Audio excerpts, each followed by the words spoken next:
വീണ വിജയനെ ഇപ്പം രണ്ടോ മൂന്നോ തവണയായി ചോദ്യം ചെയ്തു. അവർ താമസിച്ചിരുന്ന വീടുകൾ, അവരുടെ അച്ഛന്റെ വീട്, ഭർത്താവിന്റെ വീട്, തിരുവനന്തപുരത്ത് ഇപ്പോൾ അവർ താമസിക്കുന്ന വീട് ഒക്കെ റെയ്ഡ് ചെയ്തു.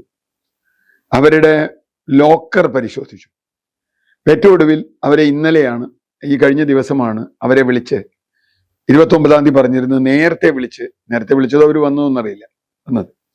SFIയുടെ എല്ലാ പേപ്പറുകളും അവർക്ക് കിട്ടിയിട്ടുണ്ട്, ED-യിലുണ്ട്. ED കുറെ ചോദ്യങ്ങൾ വീണ വിജയനോട് ചോദിച്ചു. ഈ ചോദ്യത്തിന് വ്യക്തമായ കൃത്യമായ മറുപടി വീണ വിജയൻ പറയുന്നില്ല. മാത്രമല്ല, പറയുന്ന മറുപടികൾക്ക് ആധാരമായ രേഖകൾ വരുന്നില്ല. പല മറുപടികളും കോൺട്രഡിക്ടറിയാണ്, പരസ്പര വിരുദ്ധമാണ് എന്ന് വരുന്നു. EDക്ക് മനസ്സിലായ ഒരു കാര്യം, ഇവിടെ ഇതിന്റെ എല്ലാ വിവരങ്ങളും വീണ വിജയന് പോലും ശരിക്കും അറിയില്ല എന്നുള്ളതാണ്. പൈസ വെറുതെ കൊടുത്തു എന്ന് അവർക്കറിയാം. എന്തിനാണ് പൈസ കൊടുത്തത് എന്ന് ചോദിച്ചാൽ അതിന് മറുപടിയില്ല. പൈസ കിട്ടി എന്നുള്ളത് മാത്രം അറിയാം. ആ പൈസ ആർക്ക് പോയി എന്ന് ചോദിച്ചാൽ അതിന് മറുപടിയില്ല. ആ പൈസ അങ്ങനെ പൈസ കൊടുക്കുമ്പോൾ, കാരണം ഒരു കാര്യമില്ലാത്ത ഒരാൾക്ക് 2.25 കോടി രൂപ കൊടുക്കുമ്പോൾ, അതുപോലെ അതിന് മുമ്പ് ലോൺ കൊടുക്കുന്നു 50 ലക്ഷം, പിന്നെ 25 ലക്ഷം ലോൺ കൊടുത്തവർക്ക് കൊടുക്കുന്നു. ലോൺ കൊടുത്ത കമ്പനി എംപവർ ഇന്ത്യ എന്നുള്ള കമ്പനി കാണാതാവുന്നു. ഇതൊക്കെ ED-യിലുണ്ട്, എല്ലാ ഡീറ്റെയിൽസും ഉണ്ട്. അപ്പൊ ED ഇനി അറിയേണ്ടത് എന്തിനാണ് ഈ പൈസ കൊടുത്തതെന്നാണ്. അപ്പോ എന്തെങ്കിലും കാര്യം വാക്കാൽ കരാറുണ്ടാവും, എന്തെങ്കിലും ഒരു കരാറുണ്ടാവും. എന്ത് കരാറാണുള്ളത് അത് വീണ വിജയൻ അറിയില്ല. ആരോ പറഞ്ഞു, ഓർഡർ എടുത്തു, AKG സെന്ററിൽ വെച്ച ഒരു കമ്പനി രജിസ്റ്റർ ചെയ്തു. അപ്പൊ AKG സെന്ററിൽ വെച്ചൊരു കമ്പനി രജിസ്റ്റർ ചെയ്തു, ഒരു ഷെൽ പോലെ ഒരു കമ്പനി രജിസ്റ്റർ ചെയ്തു, പൈസ മാറാനുള്ള കമ്പനി. ആ കമ്പനി എന്തിന് രജിസ്റ്റർ ചെയ്തു? അത് രജിസ്റ്റർ ചെയ്യാനുണ്ടായ സാഹചര്യം എന്താണ്? ഇവർക്ക് പൈസ കൊടുക്കാനുണ്ടായ സാഹചര്യം എന്താണ്? എന്തായാലും അത് വ്യാപാരപരമല്ല, അത് പണം ലോണ്ടറിങ് എന്ന് പറഞ്ഞാൽ പണം വെളുപ്പിക്കൽ പരിപാടിയാണ്, കള്ളപ്പണമാണ്. അല്ലെങ്കിൽ വേറെ ഏതോ ഒരു ഇതിൽ നിയമപരമല്ലാത്ത പണത്തിന്റെ ഒഴുക്കാണ് അവിടെ നടന്നിട്ടുള്ളത്. അതിലേക്ക് എങ്ങനെ എത്തും?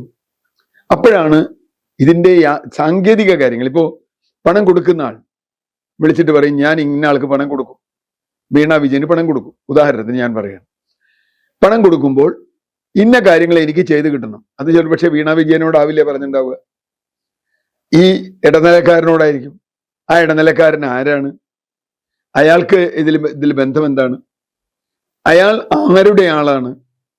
ഏതായാലും പിണറായി വിജയൻ നേരിട്ട് പോയി CMRL കർത്താവായിട്ടൊരു ഡീൽ ഉണ്ടാക്കും നമ്മൾ പ്രതീക്ഷിക്കുന്നില്ല. അപ്പോൾ ഒരു ഇടനിലക്കാരനുണ്ട്. ഇതിന്റെ കരാറിന്റെ യഥാർത്ഥ സാങ്കേതികത്വം എന്ന് പറഞ്ഞാൽ എന്ത് സൗജന്യം വേണം എന്നുള്ളത് പിണറായി വിജയനിൽ നിന്ന്, സർക്കാരിൽ നിന്ന് എന്ത് സൗജന്യം കിട്ടണം എന്നൊരു ഉറപ്പിലായിരിക്കും ഇത് കൊടുത്തിട്ടുണ്ടാവുക. അങ്ങനെയാണ് മൂന്നാമത് ഒരാൾ, അല്ലെങ്കിൽ ഈ വീണ വിജയനും കർത്താവുമല്ലാതെ മൂന്നാമത് ഒരാൾ അതിൽ ഇടനിലക്കാരനായിട്ട് ഉണ്ടാകാൻ സാധ്യതയുണ്ട് എന്നറിയുന്നു. അതാരാണെന്ന് അന്വേഷിച്ചേ പറ്റൂ. ആ ഇടനിലക്കാരനാണ് വീണയും ഈ CMRL കമ്പനിയും പിണറായി വിജയനുമായിട്ടുള്ള, അല്ലെങ്കിൽ സർക്കാരുമായിട്ടുള്ള ലിങ്ക്. അതുകൊണ്ട് തന്നെ അത് കിട്ടുന്നത് വരെ സർക്കാരുമായിട്ടുള്ള ലിങ്ക് എന്താണെന്ന് ഇപ്പൊ പറയാൻ പറ്റില്ല.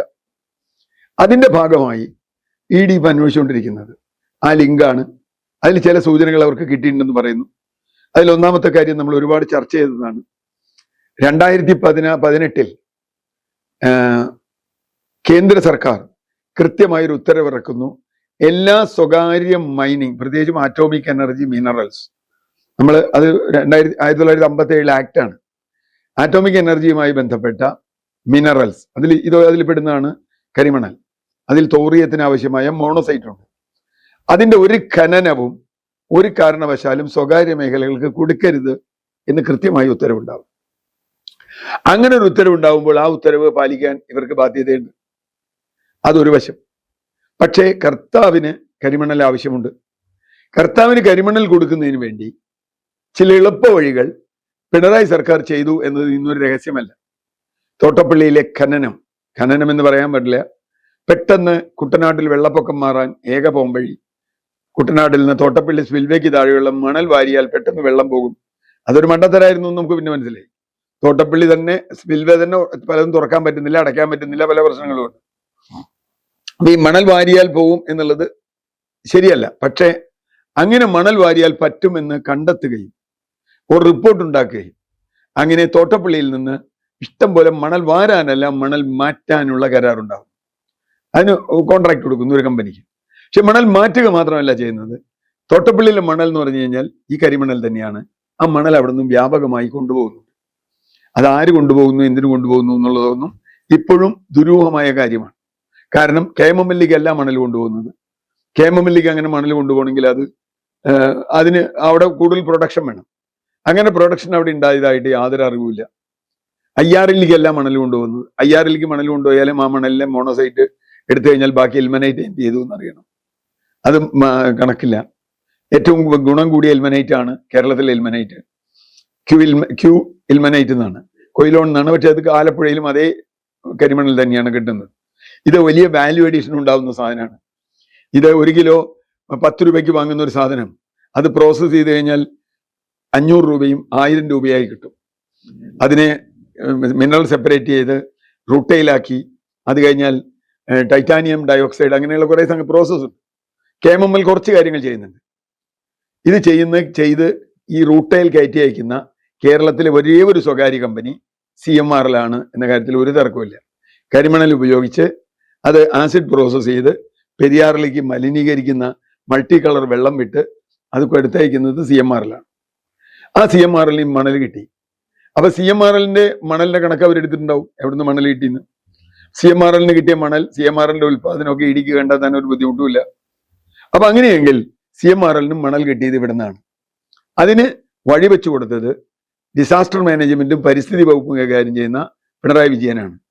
ആ ഖനനത്തിന് നിയമവിരുദ്ധമാണ്. കാരണം ഖനനത്തിന് യാതൊരുവിധ പെർമിറ്റുകളുമില്ല. തീരദേശ പരിപാലന നിയമം പാലിച്ചിട്ടില്ല. അതുപോലെ പരിസ്ഥിതി നിയമങ്ങളൊന്നും പാലിച്ചിട്ടില്ല. ആറ്റോമിക് എനർജി റെഗുലേറ്ററി ബോർഡിന്റെ നിയമങ്ങൾ പാലിച്ചിട്ടില്ല. മൈനിങ് ആൻഡ് ജിയോളജി അതുപോലെയുള്ള വകുപ്പുകളുടെ നിയമങ്ങൾ പാലിച്ചിട്ടില്ല. അതുകൊണ്ട് അങ്ങനെ കൊണ്ടുപോകുന്നത് പാടില്ല, അങ്ങനെ കൊണ്ടുപോകാൻ പാടില്ല.